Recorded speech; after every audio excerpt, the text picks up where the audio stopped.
ان کے اوپر بدترین تشدد کیا گیا جس کی کوئی جسٹیفیکیشن نہیں ہے. بوڑھوں کے اوپر، بچوں کے اوپر. ابھی بھی 14 جو طلبہ ہیں وہ حکومت نے اٹھائے ہیں، ابھی تک واپس نہیں کیے اس لانگ مارچ سے.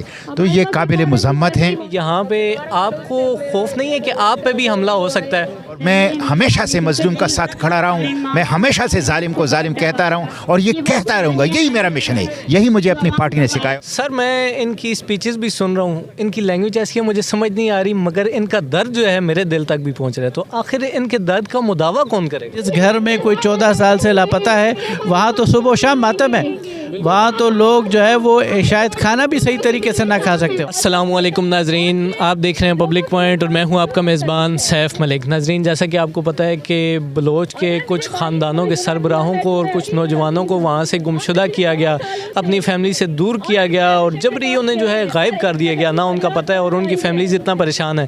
اسی سلسلے میں بلوچستان سے کچھ آئی ہوئی فیملیز اسلام آباد میں اپنا احتجاج ریکارڈ کروا رہی ہیں اور ہمارے ساتھ اسی سلسلے میں موجود ہیں جماعت اسلامی کے سینئر رہنما جناب سینیٹر محمد مشتاق خان صاحب اور سابقہ MP جناب محمد وقاص خان صاحب.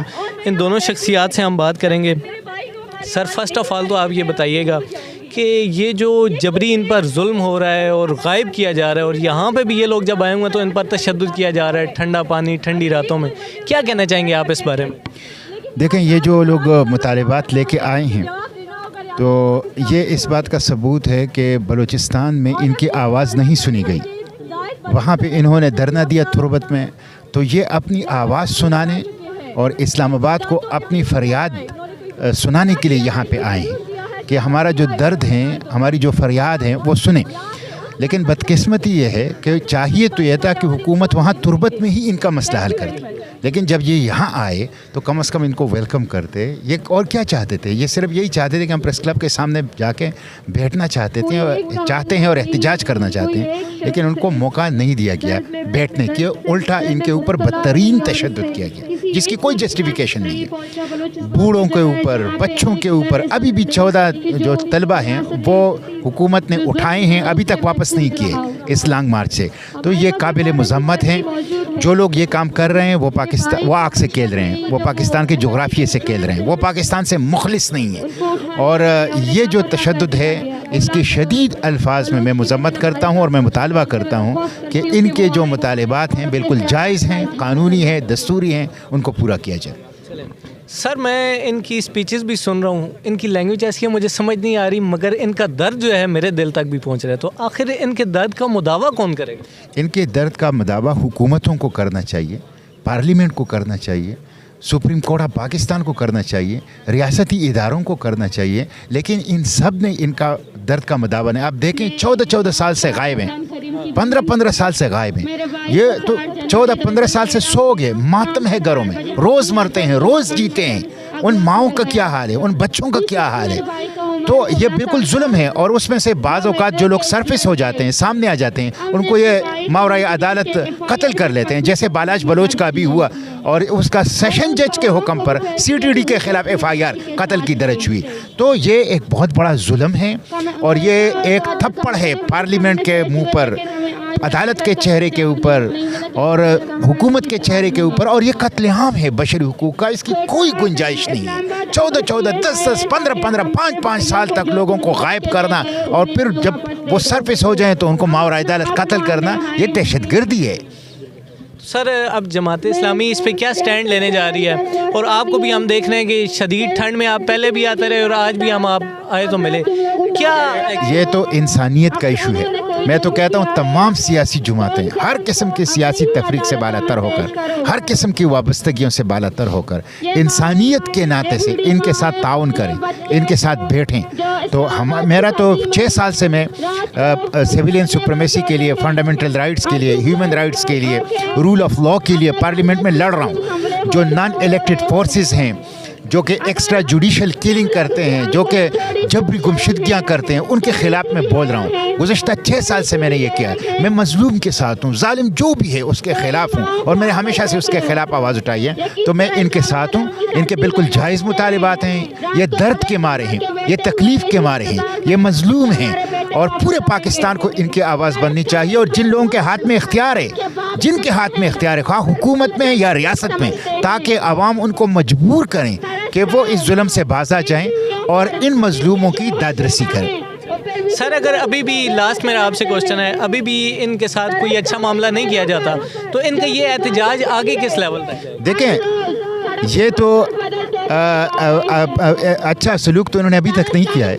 یہ اچھا سلوک ہے کہ آپ ایک بچے کو پولیس کی کسٹڈی میں, سی ٹی ڈی کی کسٹڈی میں قتل کریں اور پھر اس کے FIR درج نہ کریں اور پھر اس کے لیے دھرنا ہو اور پھر مجبوراً احتجاج سے مجبور ہو کر FIR درج کریں, پھر آپ مطالبات پر کام نہ دھریں, پھر یہ اسلام آباد آئیں, اسلام آباد کے آپ ان کے اوپر تشدد کریں, پھر ابھی یہاں بیٹھے ہوئے ہیں, وزراء آتے ہیں, کبھی 2 وزراء آتے ہیں, کبھی 3 وزراء آتے ہیں, لیکن عملاً ان کے مطالبات ابھی تک تسلیم نہیں کیے گئے.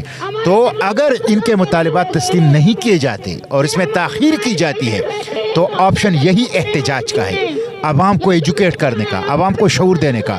اور اس میں جتنی بھی تاخیر ہوگی اتنا ہی پاکستان کے وفاق کے لیے خطرہ ہے, فیڈریشن کے لیے خطرہ ہے, پاکستان کی یکجہتی اور سالمیت کے لیے خطرہ ہے. اس سے پوری دنیا میں پاکستان کی بدنامی ہوگی. اس لیے راستہ یہ ہے کہ فوری طور پر ان کے مطالبات تسلیم کیے جائیں.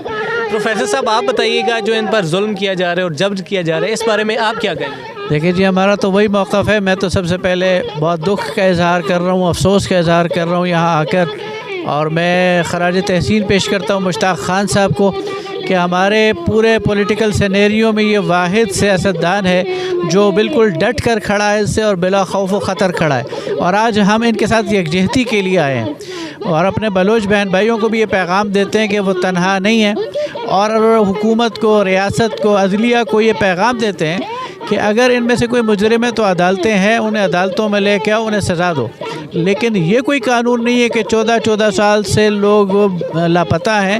اور یہ بالکل صحیح کہا مشتاق خان صاحب نے کہ جس گھر میں کوئی 14 سال سے لاپتہ ہے وہاں تو صبح و شام ماتم ہے, وہاں تو لوگ جو ہے وہ شاید کھانا بھی صحیح طریقے سے نہ کھا سکتے ہوں. آپ یہ تقریریں سن رہے ہیں کہ وہ کہتے ہیں کہ ہمیں پانی نہیں مل رہا تو ہمارے جو پیارے ان کی قید میں انہیں بھی شاید یہ پانی تک نہ دے رہے ہوں. لہٰذا بہت المیہ ہے اور یہ انسانی المیہ ہے. ہم اپنے اداروں سے اور خاص طور پہ عدلیہ سے کہتے ہیں کہ وہ اس کا نوٹس لیں اور ان لوگوں کو فوری طور پر بازیاب کریں. سر میں لاسٹ میں آپ سے ایک اور بات کرنا چاہوں گا کہ یہاں پہ آپ کو خوف نہیں ہے کہ آپ پہ بھی حملہ ہو سکتا ہے؟